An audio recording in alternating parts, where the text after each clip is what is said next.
Welcome to Art Reviews, the channel where we talk about anything and everything related to One Piece. I am Eiric and welcome to the channel. Before we continue in the video, be sure to leave a like and subscribe to the channel. It will definitely help the growth of the channel and you will get regular One Piece content every single week. Thank you so much. Today, in Eiric Reviews, we are going to be discussing and reviewing the latest chapter of the One Piece manga, Chapter 993, Wano Country's Dream. This was definitely an amazing chapter after that crazy chapter last week. I was definitely intrigued with the first parts of the chapter. The people of the Flower Capital are all celebrating because it was the Fire Festival.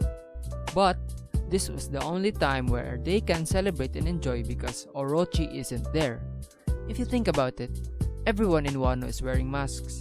Those that are from the Ibiza town are wearing masks with the smile fruit, while everyone in the Flower Capital are all smiling, but deep inside their hearts, they are hoping for the return of Kozuki clan and the downfall of Orochi.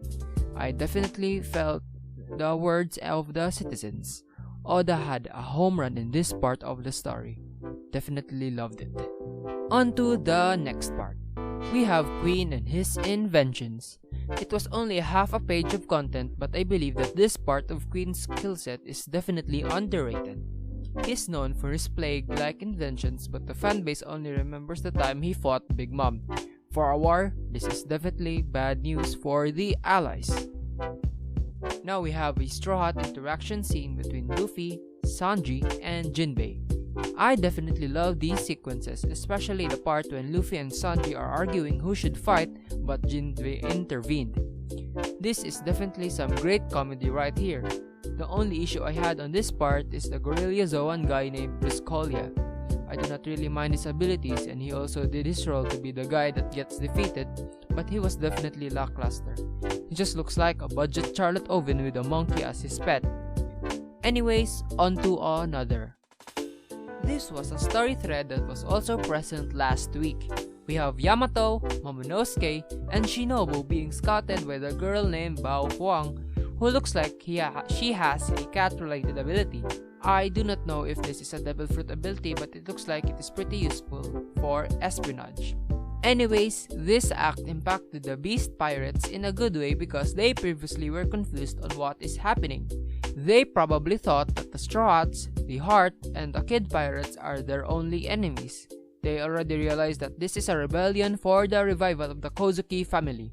In that way, they can act more properly. So we will definitely see more action in the Beast Pirates next chapters. I am really excited for that. Another underrated aspect in this part was also when Shinobu protected Momo from the blast, the arrows, and Sasaki.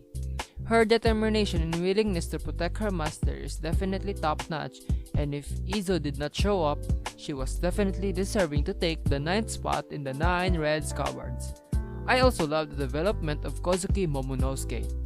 It was only a small panel, but I like it when he was thinking about what should a shogun do. As the story progresses, he is definitely maturing rapidly and is behaving really well as the future shogun of the Wano country. I won't be talking about the armored core of Sasaki and anything related to them because I do not have anything to say against them except that they look meh for me. Let's go on to the highlight of the chapter. Finally, we are back onto the rooftop dome where the main battle is currently occurring. We have Kaido in his dragon form lying down with his scar. If last week was the chapter of the Scabards, this one is definitely for Kaido. He did not just simply display his might, he also spoke about himself. He told the Scabards that he saw the shadow of Kozuki Oden on them and he said that he wouldn't really mind getting killed by them. But just like he expected, they weren't good enough. I think it is pretty safe to say that Kaido is traumatized with his experience with Oden. He even praised Oden, saying that there won't be any other samurai that would surpass him. And after that wonderful speech, Kaido proved his strength to his doubters with his new ability involving wind sights, which severed the arm of Okiko. Guys, I have an unpopular opinion that I am going to share to you guys. I know that everyone is saying that Zoro is going to kill Kaido because he is a samurai, he is cool and all, but I do not like that idea. In fact, even if it is impossible, I would prefer the Scabards and Momonosuke killing Kaido rather than Zoro. I know you guys are probably mad at me right now, but hear me out first. I do not hate Zoro. I can see why he is popular, but for me, it doesn't make any sense if he ends up killing Kaido. Now I know you guys are probably saying that the cover spread of Zoro eating ramen in a bowl with a dragon design is a proof and is foreshadowing, but I just don't see any connection between them. Just because he has Odin's sword does not mean he should be the one killing Kaido. He did not inherit the will of Odin. Momonosuke, Hiyori, the Red Scabards, and even Yamato all have inherited the will of Odin and has more emotional attachment with Kaido more than anyone else. Anyways, I will be making a video about this topic, so be sure to look into that in the future. Did you guys like my review? Comment it down below so we can have a discussion, and you can also like and subscribe to the channel. I promise you won't regret that decision. Anyways, I am Eiric and see you again next time.